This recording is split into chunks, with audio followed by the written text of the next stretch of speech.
45 minutes. I was drawn to nursing. It wasn't something that I thought I was going to do as a child. I was drawn to it unexpectedly in my late teens because I suddenly felt like I really wanted to make a difference with what I was going to do with my life. To be part of a service that looked after everybody. It never occurred to me that I would only care for those that could afford me, who might be able to afford my wages and the drugs that I might be able to give them. Even early in my career there were financial pressures. In fact, I can't really remember a time where there weren't financial pressures. To be honest, in the late 90s, I watched the Labour government make amazing and desperately needed investment into hospital building, into training and development of staff, and the recognition of nurses as a profession that deserved an equivalent wage.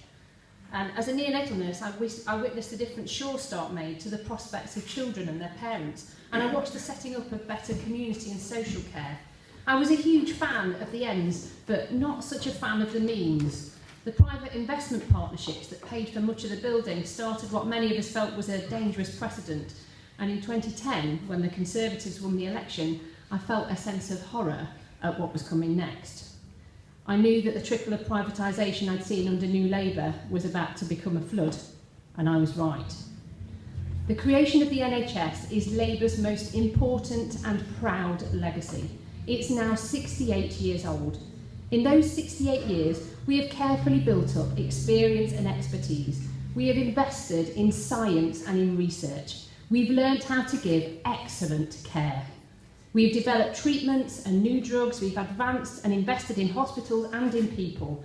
These developments belong to us all. We have paid for this, and we must never hand it over to a system that would only gift it to those who have. In my years in the NHS, I've seen drive after drive to be cost conscious. We've made cuts over and over again, and yet we've continued to treat more and more patients with more and more complex treatments. That is real efficiency at work. Yet despite these clear improvements, our media continue to present a picture of a health service that no longer works.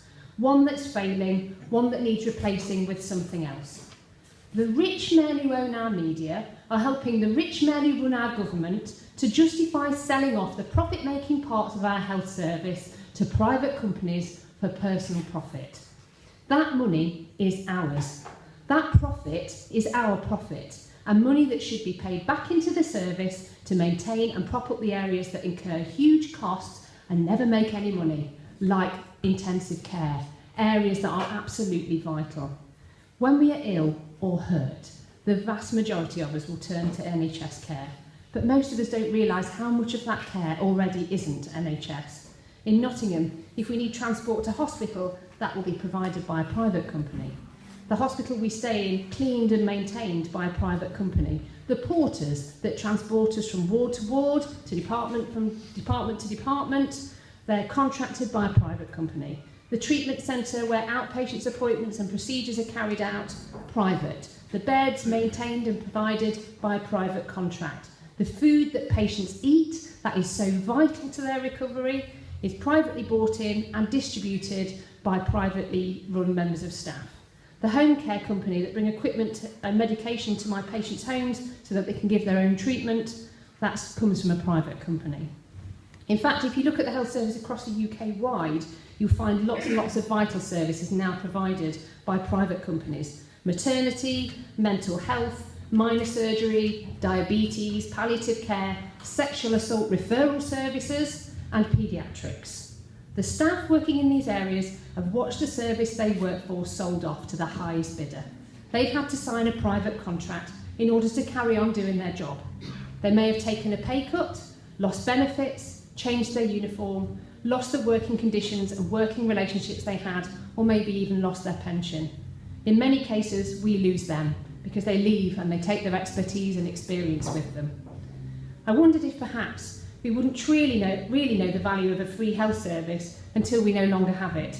So some time ago, I asked some friends on social media what difference a health service had made to them. I was overwhelmed by the responses I got back. My friend who was hospitalised with morning sickness, who had a life-threatening pregnancy-related illness and almost lost her baby that was resuscitated at birth, valued the NHS. My friend who recovered from a mental health crisis with home visits, a 24-hour phone line and clinical psychologists valued the NHS.